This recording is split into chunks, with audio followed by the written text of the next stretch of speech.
Hi, my name's Katie, I'm from INKD Liverpool and I'm here today to show you all how I microblade. My journey into permanent makeup started in 2019, just after I had my second child. I trained to microblade when he was 3 months old. I just realised that I needed a career that was going to work around the children, and it snowballed from then, so I've spent quite a lot of time training over the last 5 years. After the microblading, I learned machine brows and combination, and I've trained under some of the best artists. I've trained with Monica Ivani and some amazing local artists in Liverpool and Manchester as well. So I completed a teaching qualification in 2020 and wrote my own courses from there, and it's the best thing that I've ever done. So the first thing I'm going to do is prep her. I need to make sure their skin's nice and clean, and I'm also going to take some photographs for my before pictures. So I'm taking some photographs of Ella, firstly because insurance requires that. You need to prove your before and afters, but also it's good for content and to show what the difference is before and after on her own eyebrows. So I'm just going to get myself some gloves and I'm going to get it nice and clean and sterile to work on. This is alcohol and chlorhexidine. This will have your client super clean and ready to go. You need to make sure that the skin is really clean before you start working and keep your gloves on from that point onwards. Okay, so now that she's nice and clean, I'm going to get Elle to sit up for me so that I can start mapping her eyebrows into the shape that she likes. Keep your eyes open for me. So I need Ella's eyes open because when she closes her eyes, her eyebrows can pull downwards. It's not a true reflection of what she looks like day to day when she's awake. Close your eyes for me and open them. She's actually that young that you can't see any movement in her forehead, to be fair. But yeah, eyes open when you're mapping, okay? Okay, so I'm finding the middle of her face. Elle's got a really nice shape to her eyebrows anyway, but I know that she does like a little fox brow, so I know she wants me to try and give her a little bit of extra tail and a little bit of a lift. But I need to find the front of her eyebrows.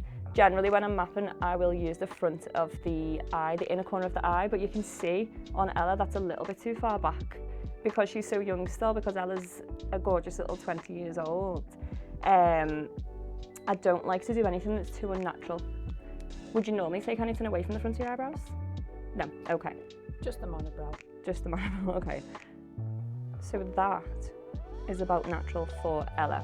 Pop your chin up a little bit for me. Now, I'm just going to roughly mark the front bottom of her eyebrows and the front top. So this is where I want the first strokes to come up to. That's going to be the widest part on the brow. And also, I tend to map quite naturally because she's got her own nice brow shape. I don't want to alter it too much. Chin up just a touch for me. I'm looking across her eyebrows with my string, trying to get that as straight as I can. They're not off. They look fairly straight, her eyebrows. So I'm not going to make any changes or any major changes where I don't need to, because she just doesn't need it. Essentially just following the natural brow shape and tidying it up. So you can see when I'm mapping, I do work quite organically. I don't like to take too many measurements if I can help it. People aren't perfect. And this is something that clients need to understand, is unrealistic expectations when you're working on them. You can't make your client look like Kim Kardashian if they haven't got the natural eyebrows for it.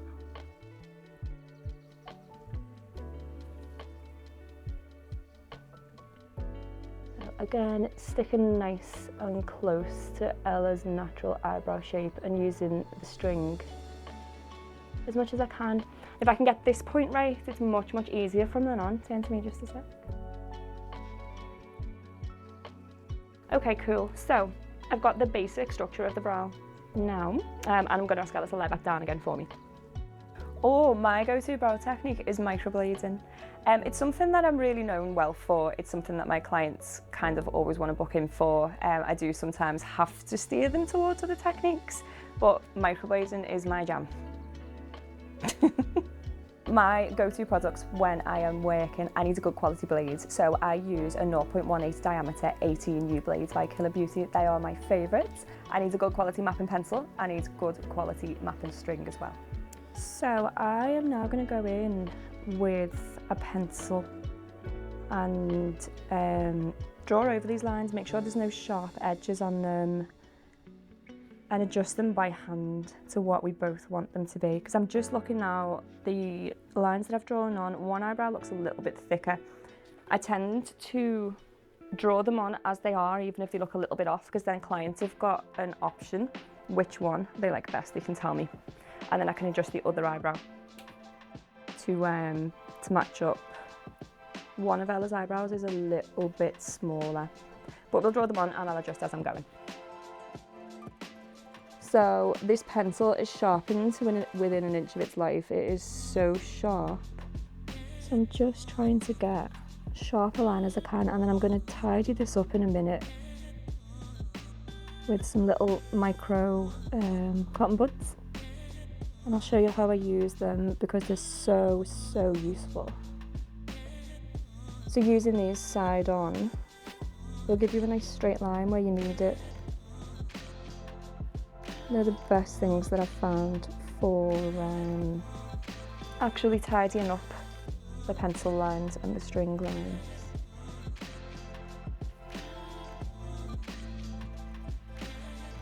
But just remembering as well that even though these lines look quite thick at the moment, a lot of it is string line and it will just come straight off as soon as I touch it. So the pencil lines are super important at this point. And I also, when I'm mapping, like to remove any unnecessary lines. So there's nothing scarier for a client than you showing them a potential eyebrow shape and they're still covered in black pencil and lines, and the lines looking all fuzzy and not really there. I don't think that they can make a decision based on that, so I try to keep it as clean as possible, which you'll see in a little bit. And this little line at the front here as well, take that away, because everybody asks when I leave that in, is that just going to be squared off like that? And nobody wants square eyebrows. So I'm going to go with roughly done on this side for now. Okay, like I say, I think there is differences between these two eyebrows at the moment, but I'm going to get Ella to have a little look at them, tell me which one she likes best, or if she doesn't like either of them, and what she wants changing on them. So I'm just going to draw this one exactly the same, trying to get the line as sharp as I possibly can. So a clean mat when you're doing any type of permanent makeup is absolutely crucial, because you need to be super accurate with a needle and you can't see where your needle's going if your mapping's all smudgy. And another reason that I sharpen the pencil the way I sharpen it is because it draws straight lines. Rather than having it sharpened like with a sharpener, which will give you a pointy nib, this is already flat. So it's easier to draw straight lines with. So what I'm doing at the moment is I have noticed a difference between the brows. I'm just trying to see whether I'm right, because I can see it by eye, but I just want to see how different the width is on them. So I'm consistently checking the width at different points on the brow to see what needs altering. Like I say, I'm not going to change anything now. I'm just going to get this first round drawn on, and then we'll have a look at them sitting up, because they could look perfect lying down, but as soon as she sits up, they will move. It's another reason why I have clients sitting up when I'm doing the string part of the mapping, because if I do it lying down, you can guarantee that when they sit up, their eyebrows will be in the wrong place. Okay, so this is roughly, let's call them the first edition of Ella's eyebrows, and I need to sit up at this point. I need to see her face on so that I can decide what's wrong and what's right. This one's slightly wider, that one's slightly slimmer. Do you have a preference? I was going to say, I prefer that how it comes out a little bit further than this one. I feel like this. That one's too short. With regards to the width, I like how big they are. Both of them are fine on you. Personally, I'd go with this one. Yeah, I think because this one's got a little bit, there's a little less hair as well. So you brush your eyebrows up daily, is that right? Not up, I just give them a little brush to stroke them up and outwards. Okay. Do you use anything on your eyebrows? Not really, no. I'll literally just use like a freeze waxing gel, you know, if I'm going out and there's no makeup. But that's all. I'm not really a big fan of like the fluffy brows, but I do like the... You mean brushed up and like stuck brushed up? up. Like a laminated brow? Yeah. Okay, right, do me a favour. Have a quick look at that. It's a little bit sketchy at the moment, right? It's not perfect, but have a look at the tail on that one, so tell me if that's what you like. Perfect. Okay, cool. So now I need to match both of them up. Just a little note for the people that are actually watching this tutorial. This is the most important part for me. I'm not comfortable microblading somebody until I know that this is right. For me, mapping takes up to an hour, and that's normal, and that's nothing to be ashamed about, because people, newbies especially, tend to think they need to do it dead quick. It comes with experience, and if you're like me, you will never stop trying to beat your last map. So I've had a good look at Ella now. There's a small change I need to make, so just look at me a sec. Just need to adjust this line here. This eyebrow is a little bit high up, just there. So I just need to make a small change there. I'm going to just pull this down a tiny bit. It's a tiny little change, but it'll make all the difference for her. So I've kind of made half the changes while she's sitting up. I've put things where they need to be, and then I need to lay her back down so that I can make the changes with the pencil and get it all cleaned up so she can do a final check on them. Lay down for me, please. Just fix that line. This one needs to come down just a tiny bit. And I'm just going to reinforce that with the pencil. And now I just need to clean everything up so that I can get Elle to have a good look over them.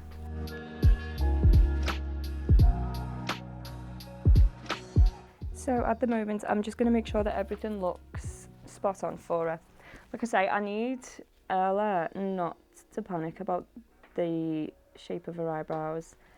And by showing her a bit of a mess when it comes to her mapping, that is going to make you question whether she's doing the right thing or not. So I'm just trying to get it as tidy as I possibly can for her. I'm going to check the length of the whole brow from the bulb right down to the tail, just to see if they're the same, which they are. So that's good. But now, so I'm just going to clean everything up, make sure it looks good, and then we can go on to the next step. Okay, so completed map, and I just need to show Ella now just to make sure that she can okay it all for me. If there's any changes that she wants, then I'll make them for her. But for now, that is the completed mapping. Okay, so now I've got a shape that Ella's happy with and I'm happy with. I need to draw the spine of her eyebrows. If you've never heard of a spine on eyebrows, they do exist. Essentially, it is where the front of the brow, see the way the hair goes upwards, that starts to change direction and will grow in a sideways and then down the tail. Everybody has a different spine. You can see on Ella, when I brush her hair and let it sit naturally, it comes along like this. So her hair naturally grows down at that point. However, do you brush your brows across, don't you? Yeah. So, okay, so Ella likes her brow hair to follow this direction, so it's mostly upward strokes that I'm going to be doing. With regards to the spine, so you can see the hair comes up in this direction and then it's going to go over there. I'm going to put a very small spine in here, and that is where my downward strokes are going to be. Rest of the strokes that I'm going to do are going to be upward strokes, and it's just a guide for me, so that is essentially where the top strokes meet the bottom strokes. But there's not too many of them for Ella, so you can just see. I'll do it more on this side as well, so you can see naturally the hair follows that direction. You can see these hairs here naturally naturally grow down in that direction. However, she likes them brushed up a little bit and out to the side. These hairs here are fighting back and are still growing down, so I'm going to have to do some downward strokes here. The spine is just going to be quite small. So essentially, strokes are going to go up all the way along, and I'm only going to have a couple of downward strokes there atop that will join into the little spine I've put in. That sounded really confusing if you're not a microblader, didn't it? Like, if you haven't got a clue what I'm talking about, you're not going to know anymore after that. The quality of tools and the quality of the products that you're using is incredibly important in permanent makeup. After all, we are working on skin. You need to make sure that you're buying a good quality blade or cartridge.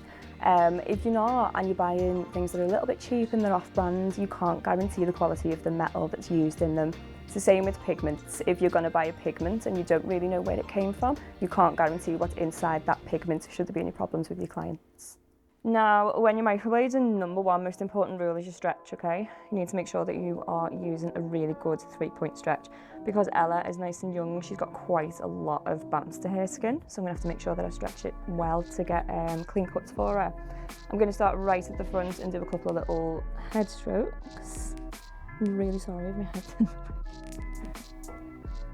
I'll try and move it if I need to. So nice stretch, and pulling the eyebrow up as well, because I try and work down here. I'm going to work on her eye. Pull it up, you've got a nice flat area to work on.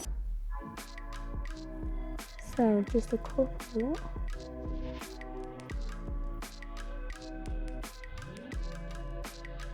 of tiny little strokes at the front. Now, when I'm microblading, I do follow a specific pattern that I have memorised in my head, but it's adjusted for each client, dependent on the way the hair grows. So those little tiny strokes that I put at the front, I can adjust them. Sometimes I'll put 3, sometimes I'll put 2. So 2 for Ella, and then I'm going to go straight into full-size strokes. Just a tiny little bit of pigment on your blade. So you only need a tiny bit of pigment. We need to work clean, especially at this point, because you're going to wipe your mapping away, and you can see as well that I'm making a conscious effort to avoid that mapping so that I don't lose it. So again, nice and flat and nice and slow. Now, microblading isn't something that you can rush. You need to go slow with your strokes. If you need to, count to 3 in your head, starting right at the bottom of the brow and pulling it up to the top. Now I'm going to gradually angle these brows over towards the tail and following the growth of Ella's hair. You can see here that they have already started to pull over. The space at the bottom of these strokes here, if you can get them about the same across this part, it'll make a really tidy brow. They are opening up at the top though. That's how I'm creating the difference in angles. So again, nice and tight. Now, I am working my way towards the spine. You can see on the pencil it starts just below where I've just put that stroke in, so this is the top of the stroke. If I move that away, you can see just a little line that I've drawn through there.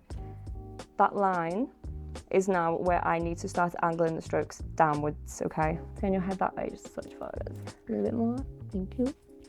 Okay, so the stretch is different. You can see I'm pulling across the brow this way and then underneath here. So I'm leaving a little gap. I'm not continuing from the stroke that I've just done. And right on the outside of the mapping, I'm coming down and into the spine. These are all S strokes, okay? If you don't know what an S stroke is, Google it, because it will change the game when it comes to your work. So just a couple of little strokes to give me the top of her arch there. Like I say, the spine for Ella was quite small, so she doesn't need many. And that has secured the top of that eyebrow for me, so I'm now safe to lean across here. Straighten up again for me. And now we need to fill the bottom in. Right, number 2 rule for microblading is we never cross strokes, okay? You can join them, but you can't cross them. So now I need to make a conscious effort to make sure that I am not going across the ones I've put on the top. So again, nice stretch. And I'm going up to the spine this time. So these strokes will now join the spine rather than the top of the eyebrow. If you're still a beginner at this, it doesn't matter if there's a gap around your spine, you can fill that in a minute. And I'm also going to leave a little bit more space as I move down the brow.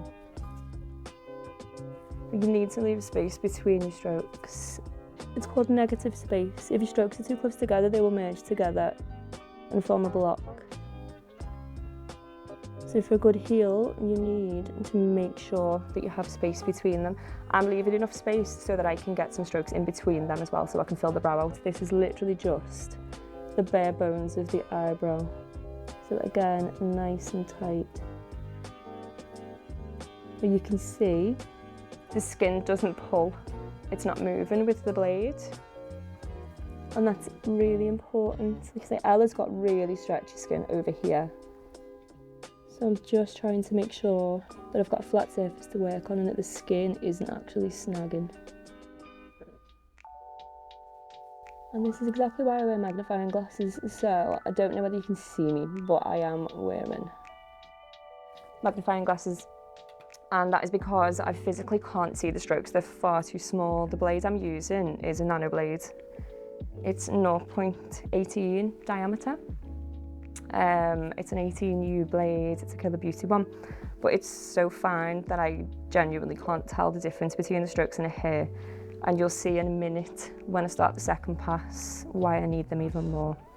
Now, this is called a pigment bath, okay? This is a really important part of microblading. When you're using a machine, you don't necessarily need to do this.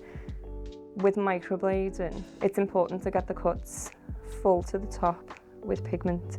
So you can see I'm stretching the skin, I'm opening those little cuts up a little bit, and I'm pushing the pigment in. So it's not just sitting on top, I am actually forcing it into the cuts. And then foam. So this is, I believe it's Bubbaloo tattoo soap. But it is in a foaming bottle. So by foaming the tattoo soap, I'm not washing away the pigment from the cuts. If I was just going to use straight water, it would wipe away the colour that I've actually put in them. So by using a foam, you're using very, very minimal water. And I'm not risking taking the colour out of the cuts. I'm also, actually, I hadn't told you, I'm also using Monica Ivani Absolute Brown on Ella.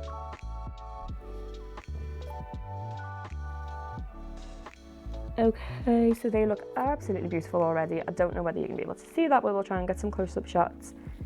It's a beautiful start to her eyebrow. Okay, so I've done the first pass on Ella's right eyebrow. I need to go in and do it on this side now to secure the shape of the mapping that we put on. So again, very little amount of pigment, nice clean blade as well, and I'm just going to go in. Now I'm right-handed, this is my left-hand side, so there's always more pressure on this side for me to get it right. But we crack on.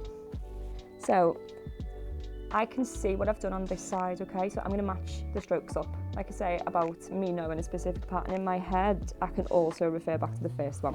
So I'm going to make sure that these little tiny front strokes match up, and it's so cute on that side. It's a nice pattern. So, again, a nice tight stretch. And nice and slow.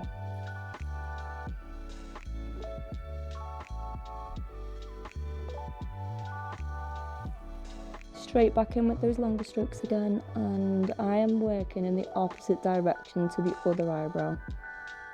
So still S strokes, but facing the other way and also backwards and towards myself. And this again is why it's important to have a pattern memorised, because you need to do it backwards. And you might notice that I keep stopping every couple of strokes because I like a clean blade. If you don't clean your blade regularly, the pigment will dry on it and it'll blunt it. We need it nice and sharp, so nice and clean. So again, I'm just going to work over towards the spine, gradually angling the strokes. Okay, so I'm just coming up towards the spine, again on this side. So paying special attention to my angles, I need this stroke to come along here and join the top of that outline rather than hitting the top of it. It's coming over and joining it. So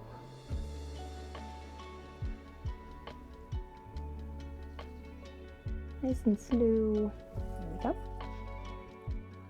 And now I can come back down the top of the brow, get those little top strokes put in. So following the spine, which is fuzzy spine at the moment, but it's fine, I can work with it.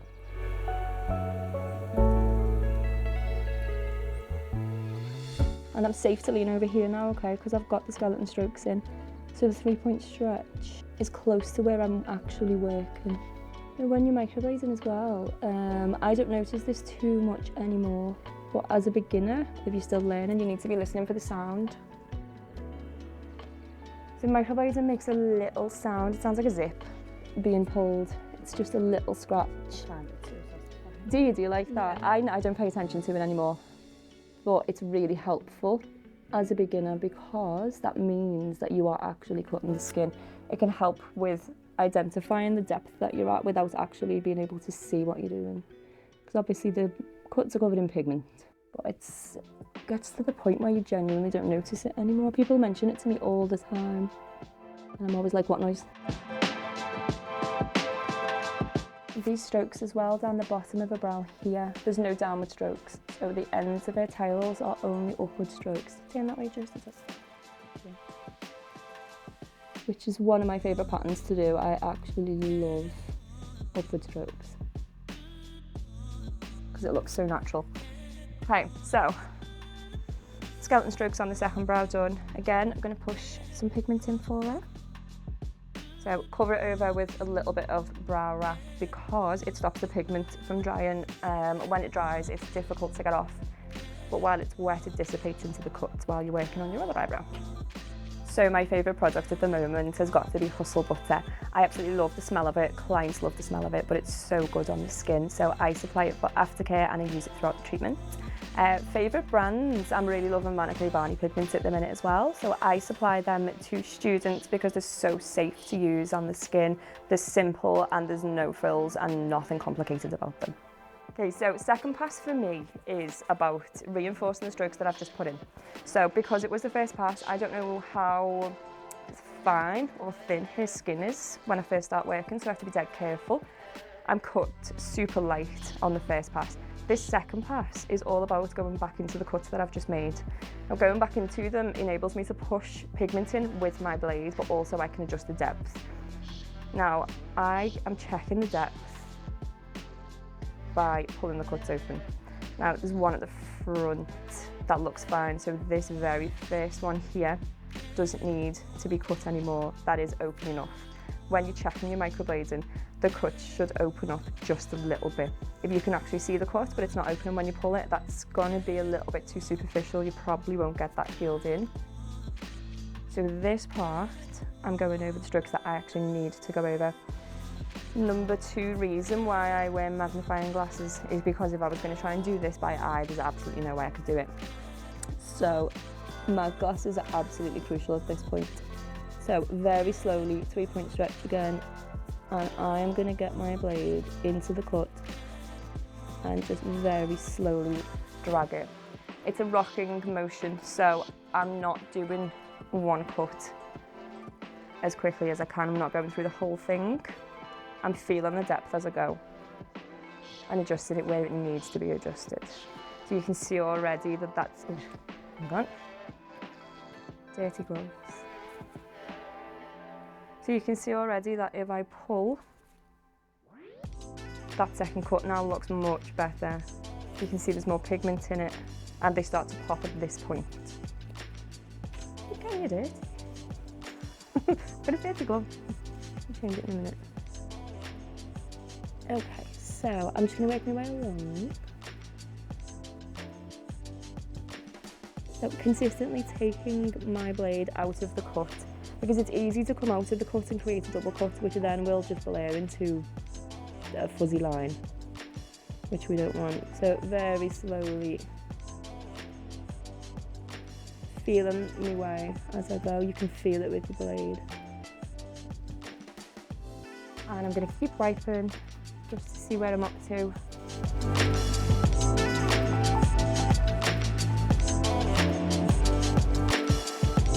What I'm going to do as well, I'm going to work my way across this eyebrow, which won't take too long, and then if Ella isn't in too much pain, I'm going to start putting in some connecting strokes.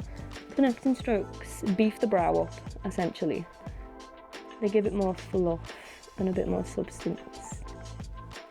And they're the reason why I've left gaps between the skeleton strokes, so that I can beef the eyebrow up.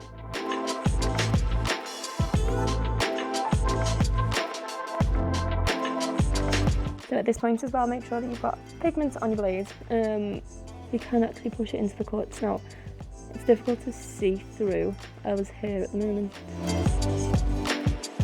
Constantly as well, rearranging my fingers and where I'm stretching. The skin moves when I put the blade down. Then I'll rearrange to make sure that it's not moving. When you're making a cut, you have to think if the skin's moving below your blade, it's probably tearing the skin rather than cutting it. This is more like a cut with a scalpel, like a surgical cut, rather than just ripping the skin. It's going to be a nicer heel for your client, less painful, and you'll get a nice clean result when you've finished.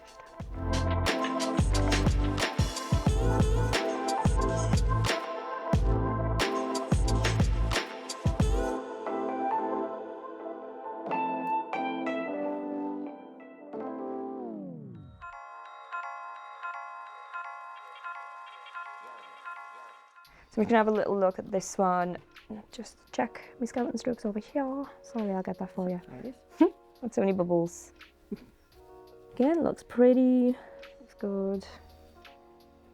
So you can see them all the way through the brow. So I'm going to go in and do some connecting strokes now. And by connecting strokes, that is essentially the strokes in the middle of the ones that I've already done. And I'm going to, for my pattern, they start in the middle of the gap that I've made, and they come straight up and join the top of the one either side. So on this brow, the right hand brow, I pull it up to join the stroke on the right hand side. You can see just there, it makes it look nice and fluffy. On the left hand brow, they come to the left hand side, but there are lots of different patterns, so you won't see people doing that all the time. That's just the way that I like to do it. So starting in the middle, following the stroke next to it on the right, and then joining it at the top. The aim of this part is to fill any gaps that I've got there. Remember, I'm not crossing the strokes over. It's really important that you don't cross them. And I'm just going to work along where I've got space to do that. Sometimes I can get 2 connecting strokes in. If there's a big gap, I'll make the strokes slightly smaller and I'll be able to get 2 in. In fact, I'll probably do that in a sec. I don't know if you'll be able to see it, but I'll try and explain it. So as I move across the brow, the gaps that are left are a little bit bigger. And also people quite often tend to have sparse brows here. This is where people have the gap in their eyebrows. It's difficult to fill, so you need to put more strokes in there. It's really common to have that gap. So it's a case of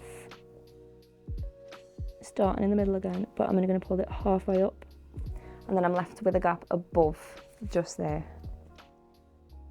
And I'm going to go straight through the middle here where that gap is. Oh, I've got pigment on my blade. And again, up to join the top of the stroke, and that fills the gap in really nicely. So rather than 2 strokes being next to each other, they are on top of each other.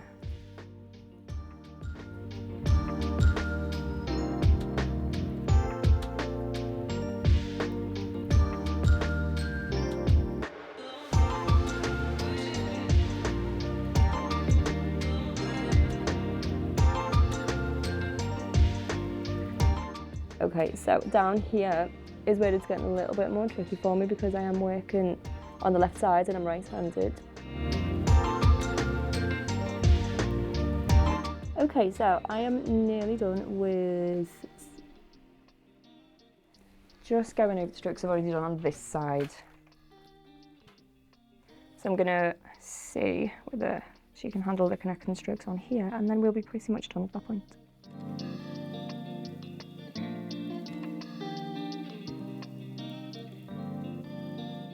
Okay, so one last time on this side, I'm going to do a little pigment bath for her. So again, because I've put new strokes in there, they need pigment pushing into them. Nice and stretched. Now you tend to rub the skin with my finger, and I'm really, really gentle when I'm using cotton wool. Don't use wipes because you can cause burns and grazes on the skin with them.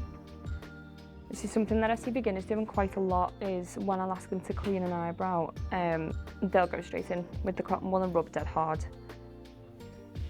But just using your finger, a gloved finger obviously, is much, much gentler. I'm barely touching her.